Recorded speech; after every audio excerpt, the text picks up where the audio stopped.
Hello and welcome to Audio Book Reviews. In this review, I will be discussing the fourth book in the Chronicles of Prydain, Taran Wanderer. This is continuing my series where I am doing a review of the Prydain Chronicles as I'm reading it for the first time in over 20 years. Getting into the story of Taran Wanderer, this book does take a different approach than the first three books. It really is focusing a lot more on Taran and putting him in a position to solve problems more so on his own. I talked about in the earlier books, one of the things I actually liked was Taran is the classic kid, comes from the farm, and is thrust into the role of a hero. In many stories, he would somehow, whether or not it's believable, just be powerful and be heroic and be able to save the day. And Lloyd Alexander really didn't go that route. In the first book, he's kind of thrust into this role, but he doesn't end up saving the day at all. Gwydion, the big hero character, ends up really being the one who saves the day. In the other books as well, he is definitely put into positions that challenge him to grow, challenge him to try and make it on his own. But usually, what happens is other characters are there to actually kind of do the saving. In book two, he gets captured after completing his quest, and others come in to save him as well. Another character actually makes the final sacrifice to destroy the Black Cauldron. In the third book, The Castle of Lear, the end is really decided by Eilonwy and, well, the plot that happens there. And so even though he is there and he's being brave and he's learning lessons, he's starting to grow up. Taran Wanderer is the book where it really is the culmination of his coming of age. It's about him going off. He's seeking to find who his parents really are because he's slowly realized how he feels about the Princess Eilonwy, and he wants to be worthy of her by finding out that he does have noble blood. Now, I'm going to get into a little bit of spoilers here from this point on. You can check the description to see where to skip forward to as I discuss a little bit more in depth of the journey he goes on. So he goes off and he's trying to find his parents. He revisits the marshes of Morva. And another piece I like, I commented, Lloyd Alexander doesn't just say, okay, now this is a completely new thing. He does pull in a lot of things from past books and has them be relevant.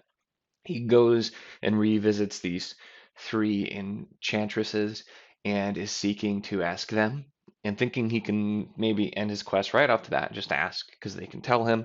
And instead, they end up sending him and telling him to go look for the mirror of, I'm not even going to try and pronounce it, I think Lunette. There, I tried. But sends him to look for this because he can look into it and see what he wants to know. So he continues on his quest, and very often, like what happens, things don't quite go right, but he has a lot of learning experiences. He pretty quickly, him and Gurgi, and he does end up joining later Fluter Flam to go on, and it sticks with a kind of a smaller core cast, but who he's usually traveling with. But before he meets up with Fluter, him and Gurgi are attacked by this band of people under a lord who just go around stealing horses and other things like that. He loses his horse and ends up being rescued by a farmer.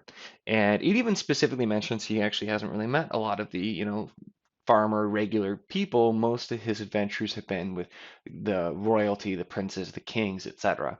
And so this is kind of the first look. Now, I will note the story does get a little bit heavy-handed with the lesson he's learning here and several other times where he's kind of realizing, oh, regular people can have really admirable qualities as well. This farmer who's really struggling rescues him, offers him to come back in the hospitality, and he ends up helping him out later on as well. And he gets his horse back, goes on the journey, and is sees as well too the lords disagreeing, and ends up helping King's Point kind of resolve that. And then he gets another offer to have his quest be over, and King's Point says, "Hey, stay here." become my adopted son, and one day you'll take over. And he says no because he wants to still find out that it's really he deserves it and that he does have royal blood, because he still has this feeling that that is necessary and he's not going to be worthy otherwise. His journey continues. He gets into a fight with this mercenary band going around, and he loses. They take his sword. He's feeling pretty sorry about himself, but continues on, and he ends up meeting and helping another regular farmer, herdsman guy, and he tells him that he's actually his father after hearing his story.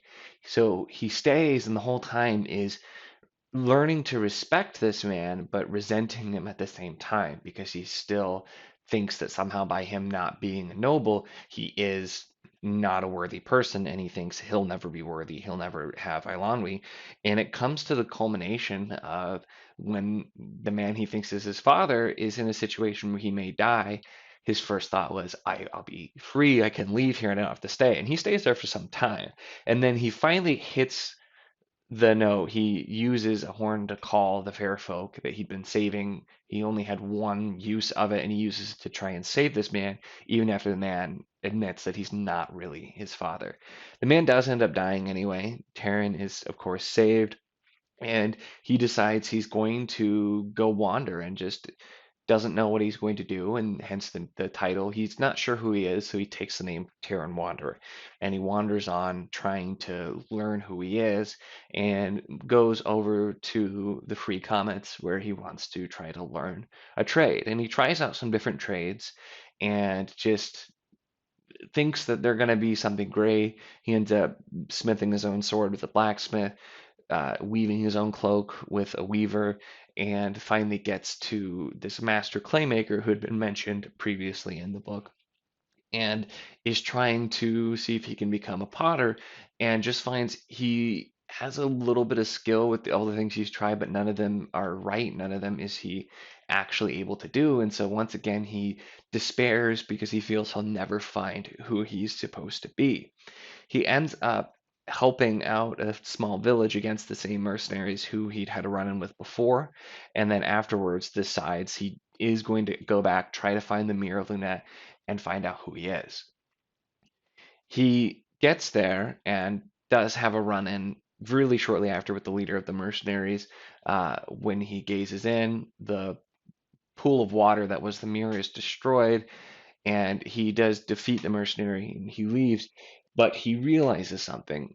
He is looking at and talking about later when he comes back to the Claymaker, and realizes that I'm me, and kind of has that realization of, I might not be the son of a king, I might not be some hero, I might not be a blacksmith, a weaver, a potter, but he's him, and he is able to be okay with that. And while some of the lessons in along, and I've definitely skipped some other pieces there, a little bit heavy-handed, like I said, with it, it is still overall a good message. It's about somebody who is learning to be okay with themselves, even if they aren't some huge important person, because who they are is good enough. And I think that's a really good story for a children's book.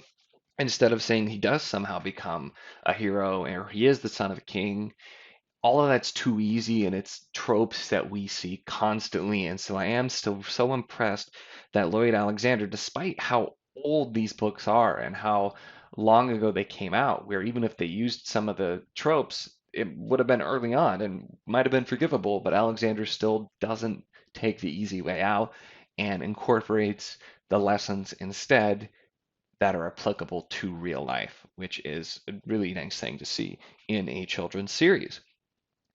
That is my review of Taran Wanderer. I will be next week completing this series with the High King. So if you did enjoy this review or the other ones, definitely feel free to subscribe and check in from there.